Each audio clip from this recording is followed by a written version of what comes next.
Perdagangan internasional. Hai generasi yang hebat dan luar biasa. Salam jumpa untuk kamu semua di channel Belajar Bersama Ibu Delima. Apa kabar? Wow, nice. Kali ini kita akan belajar tentang perdagangan internasional. Mari sediakan alat tulis untuk menulis materi penting dan pertanyaan yang harus kamu jawab. Sebelum kita mulai, kita bangun semangat belajar dengan melihat tayangan berikut.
Pengertian perdagangan internasional. Proses tukar-menukar barang atau jasa yang terjadi antar satu negara dengan negara lain. Dengan kata lain, setiap perdagangan yang melampaui batas wilayah satu negara itu disebut perdagangan internasional. Contohnya, Indonesia mengekspor cengkeh ke negara Amerika dan Indonesia mengimpor daging sapi dari Amerika. Nah, di sini ada pertanyaan. Rumah makan selera Kito Basama di Singapura membeli bahan baku dari Sepe Bundo Kanduang di Batam. Apakah termasuk perdagangan internasional? Berikutnya manfaat perdagangan internasional. Yang pertama, memperoleh sejumlah barang yang dibutuhkan, mendapatkan harga yang lebih murah daripada barang tersebut diproduksi sendiri, melaksanakan kegiatan ekspor dan impor, menambah devisa negara dan hasil ekspor, melakukan alih teknologi dari negara lain, mempercepat pertumbuhan dan pembangunan ekonomi, memperoleh barang yang tidak dapat diproduksi dalam negeri, memperoleh keuntungan dari spesialisasi, memperluas pasar, transfer teknologi modern. Pertanyaannya, Nyonya Rini seorang sosialita. selalu berbelanja ke Singapura karena merasa prestisenya lebih tinggi. Apakah tindakan Rini merupakan manfaat dari perdagangan internasional? Nah, berikut faktor pendorong perdagangan internasional. Terdiri dari penguasaan iptek, perbedaan kekayaan dan sumber daya alam, perbedaan selera, perbedaan iklim, keinginan memperluas pasar dan menambah keuntungan, kelebihan, atau kekurangan produk dalam suatu negara. Pertanyaannya, Indonesia dan RRI China menjalin hubungan bilateral. China selalu mengimpor berat dari Indonesia. Hasil ekspor Indonesia ke negeri tirai bambu itu mencapai $5.000 tahun lalu. Beberapa tahun yang lalu, warga negara China tertangkap mencuri ikan di Natuna. Benarkah China menjalin hubungan bilateral supaya China bebas mencuri ikan di Indonesia? Nah, di sini ada penghambat perdagangan internasional. Yang pertama, suatu negara dalam kondisi tidak aman, kebijakan ekonomi mengenai perdagangan internasional, tidak stabilnya kurs mata uang asing, perbedaan mata uang asing. Kita masuk ke teori perdagangan internasional. Ada dua teori yang paling dikenal dalam perdagangan internasional. Yang pertama yaitu absolute advantage atau keunggulan absolut yang dikemukakan oleh Adam Smith. Dikatakan bahwa suatu negara memiliki keunggulan mutlak atas barang tertentu apabila negara tersebut mampu memproduksinya lebih banyak dibandingkan negara lain dengan catatan sumber dayanya sama. Perhatikan contoh. Di sini ada dua negara, yaitu Indonesia dan Vietnam. Kemudian jam kerja persatuan atau output. Nah, ada dua jenis produk yang ditampilkan, yaitu karet dan gandum. Perhatikan, Indonesia memproduksi karet sebanyak 60 kg. Pada saat yang sama, Indonesia dapat memproduksi gandum sebanyak 30 kg. Sedangkan Vietnam dapat memproduksi 20 kg karet dan memproduksi 80 kg gandum dalam waktu yang bersamaan. Nah, kalau kita perhatikan, Indonesia dalam hal ini lebih unggul dalam memproduksi karet, sedangkan Vietnam lebih unggul memproduksi gandum. Nah, kita perhatikan dasar tukar dalam negeri atau opportunity cost atau biaya peluang. Nah, di sini ya kita sederhanakan. 60 berarti untuk paling sederhananya kita ambil 1 kilo, 60 per 60 ya, 1 kilogram karet sama dengan gandum ya 30 per 60 sama dengan 0,5 kg gandum, atau 1 gandum sama dengan 2 karet. Sedangkan untuk Vietnam ya 1 kg karet sama dengan 4 kg gandum, yaitu kita bagi 20 ya untuk sederhananya. Nah, itu sama dengan 1 gandum sama dengan 0,25 karet. Laba perdagangan internasional untuk Indonesia kita lihat ya, kita menghitungnya dengan cara mengurangkan dasar tukar luar negeri.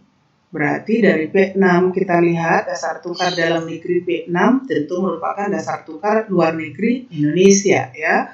Nah, 1 karet sama dengan 4 gandum. kurangi dengan dasar tukar dalam negeri Indonesia, yaitu 1 karet sama dengan 0,5 gandum. Maka keuntungan yang diperoleh 4 kurang 0,5 sama dengan 3,5 gandum. Artinya, setiap Indonesia mengekspor 1 karet ke Vietnam, maka Indonesia memperoleh keuntungan sebanyak 3,5 kilogram gandum. Nah, kemudian kita perhatikan laba perdagangan internasional untuk Vietnam. Kembali kita lihat dasar tukar luar negerinya. Dasar tukar luar negeri bagi Vietnam dalam hal ini tentu dasar tukar dalam negeri Indonesia, yaitu 1 gandum sama dengan 2 karet. Sedangkan dasar tukar dalam negeri Vietnam 1 gandum sama dengan 0,25 karet. Maka kita kurangkan 2 kurang 0,25 sama dengan 1,75. Nah, artinya keuntungan yang diperoleh oleh Vietnam sama dengan 1 gandum ya, dari setiap mengirim atau mengekspor 1 kilogram gandum, dia akan memperoleh 1,75 kilogram karet.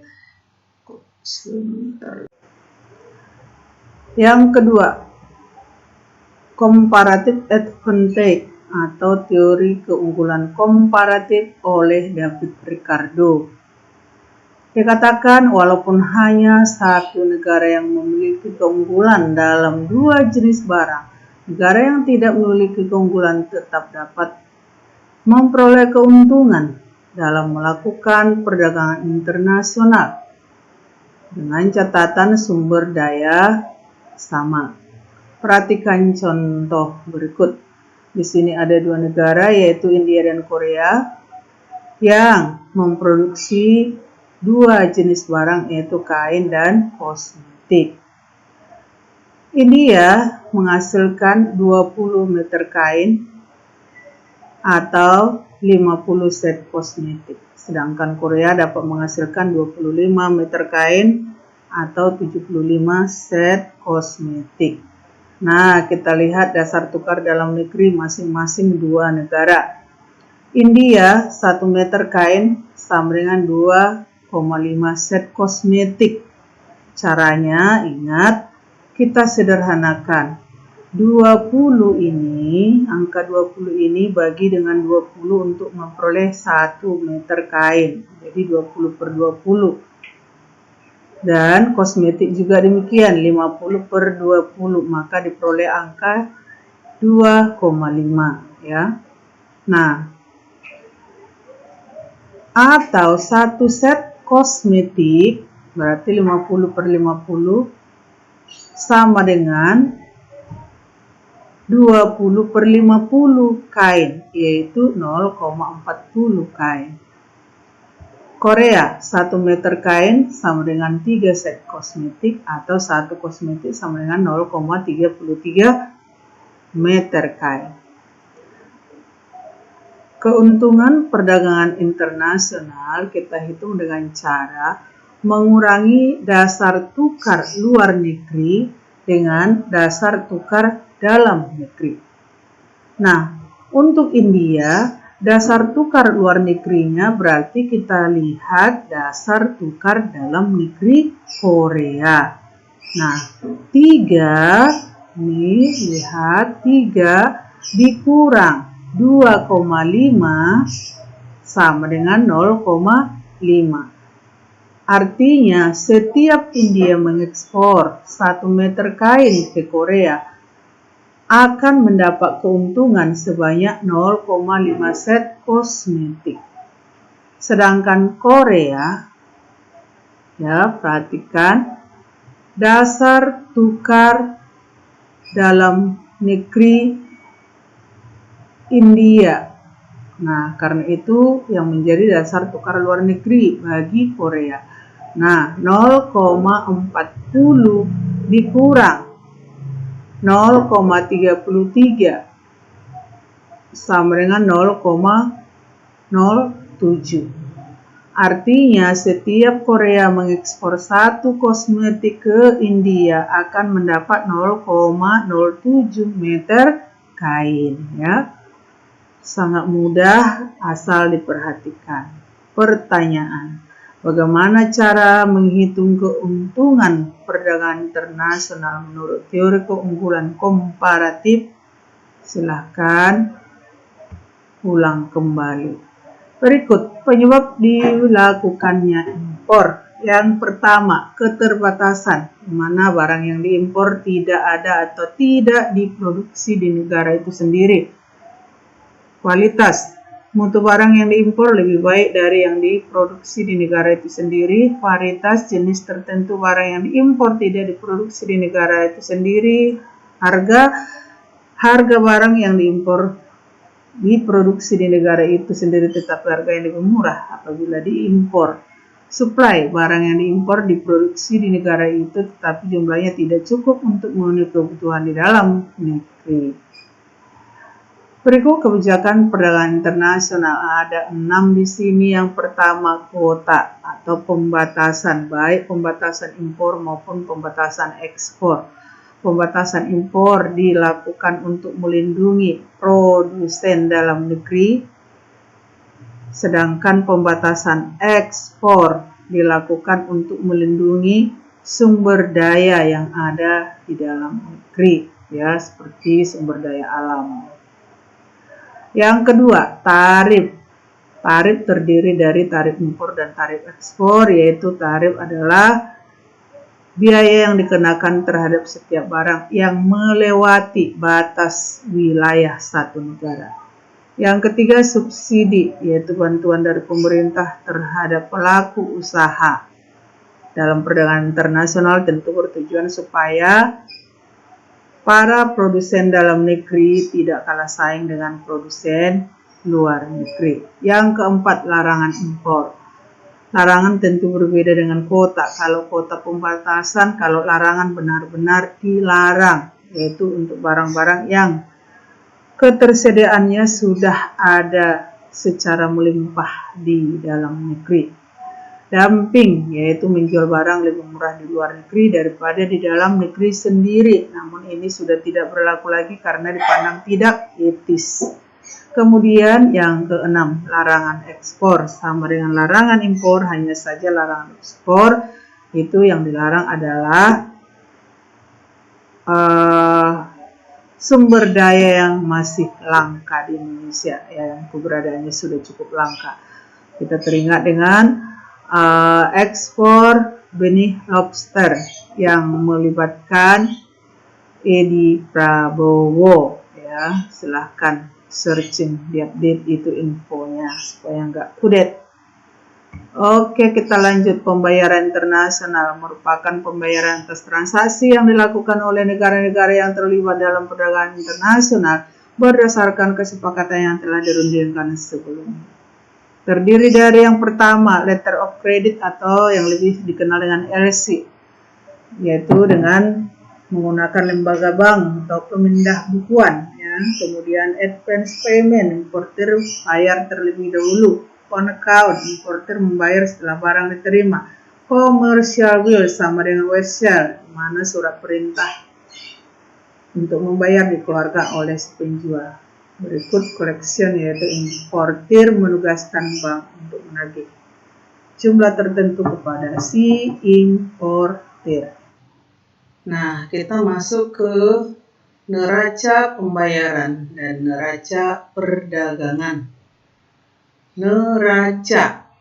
Neraca pembayaran terdiri dari 1. Neraca berjalan. Neraca berjalan adalah neraca yang meliputi perdagangan barang dan jasa, penghasilan atau income, serta transfer berjalan. Kemudian neraca modal. Neraca modal adalah neraca yang mencatat transaksi penerimaan atau pembayaran sehubungan dengan pinjaman dan penanaman modal yang terjadi di antara dua negara atau lebih untuk investasi jangka pendek maupun jangka panjang. Kemudian neraca moneter, yaitu neraca yang mencatat mutasi atau perpindahan posisi keuangan yang berhubungan dengan IMF serta memperlihatkan perkembangan ataupun perubahan cadangan devisa suatu negara, yaitu yang terdiri dari emas atau valuta asing. Nah, neraca berjalan terdiri dari 3 jenis, yaitu neraca perdagangan atau balance of trade. Adalah perbedaan antara nilai semua barang dan jasa yang diekspor serta diimpor dari suatu negara dalam periode waktu tertentu. Suatu negara dikatakan mempunyai neraca perdagangan yang positif atau surplus apabila negara tersebut lebih banyak melakukan ekspor daripada impor. Yang kedua, neraca jasa atau balance of service account, yaitu ikhtisar yang menunjukkan penerimaan dan pengeluaran devisa serta selisihnya karena penerimaan dan pemberian jasa. Dan yang ketiga yaitu transaksi unilateral, yaitu yang mencatat transaksi sepihak berupa hadiah atau bantuan sosial yang diterima atau diberikan dari luar negeri, dari atau ke luar negeri tanpa kewajiban untuk membayar kembali, yang lebih kita kenal dengan hibah. Nah, selain itu, dalam neraca ini juga dicatat jual beli efek yaitu surat-surat berharga atau lebih dikenal dengan saham, penanaman modal asing, bantuan luar negeri, dan pembayaran utang luar negeri. Nah, kemudian kita masuk ke ikhtisar, semuanya itu tadi ketahui dari ikhtisar. Ikhtisar itu apa? Yaitu kesimpulan ataupun rangkuman yang sudah memuat semua penjelasan-penjelasan dalam neraca yang sudah kita bahas tadi, Nah, dari ikhtisar ini dapat kita ketahui apakah neraca pembayaran defisit atau surplus. Kalau defisit berarti harus diatasi dengan utang luar negeri yang tentu memiliki kebaikan juga keburukan dari utang itu. Kebaikannya apa? Kita dapat mengatasi utang pada saat itu, kita dapat memenuhi kewajiban pada saat itu. Tetapi keburukannya negara kita semakin rendah martabatnya di pandangan orang luar, bahkan termasuk di pandangan masyarakat kita sendiri. Nah, kemudian dampak dari neraca pembayaran yang defisit tentu akan mengurangi cadangan devisa, Sedangkan kalau surplus tentu berdampak untuk menambah cadangan devisa. Nah, di sini ada pertanyaan. Apa yang dimaksud dengan neraca pembayaran, neraca perdagangan? Jelaskan dampak neraca pembayaran yang defisit. Mengapa terjadi defisit? Nah, silakan dikerjakan. Kemudian kita masuk ke dampak perdagangan internasional. Yang pertama kita lihat dari sisi positifnya, yaitu kegiatan produksi dalam negeri akan meningkat baik kuantitas dan kualitas. Mengapa ya? Karena masyarakat akan semakin terdorong untuk meningkatkan jumlah produksinya, bahkan meningkatkan kualitas dari produksinya supaya dapat bersaing di luar negeri. Yang kedua, mempererat persahabatan antar negara. Yang ketiga, mendorong kemajuan ilmu pengetahuan dan teknologi. Dan yang keempat, sumber pemasukan kas negara. Yang kelima, memperluas lapangan pekerjaan. Nah, dampak negatifnya yang pertama ya, karena perdagangan internasional juga tentu ada dampak negatifnya. Yang pertama, adanya ketergantungan suatu negara terhadap negara lain. Artinya, bisa-bisa satu negara itu tidak berusaha untuk memproduksi barang yang dia butuhkan sendiri.